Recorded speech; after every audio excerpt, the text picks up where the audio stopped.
Hello, I'm Brent Setchell, the District 1 Drainage Design Engineer.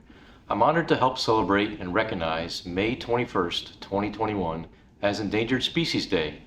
The U.S. Fish and Wildlife Service observes this day to recognize the national conservation efforts to protect our nation's endangered species and their habitats. In 1973, the United States signed the Endangered Species Act, which requires all federal actions and encourages the state programs provide for conservation of ecosystems upon which threatened and endangered species of fish, wildlife, and plants depend.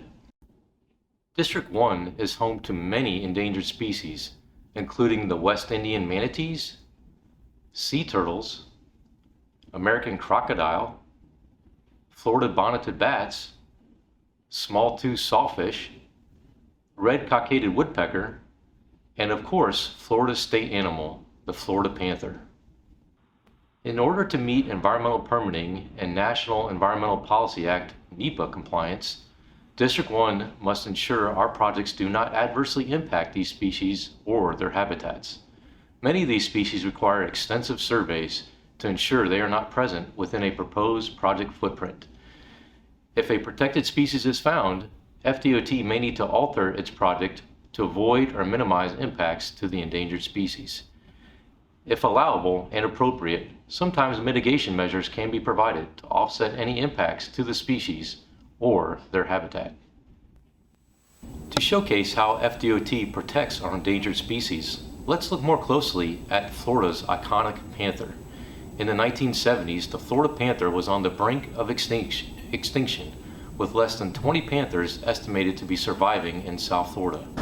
Conservation measures and recovery efforts have allowed the Florida panther to rebound to approximately 120 to 230 adult panthers today. However, the number one known cause of death of the Florida panther is collision with vehicles, including a record 34 in 2016. Most of Florida's panthers reside south of the Caloosahatchee River.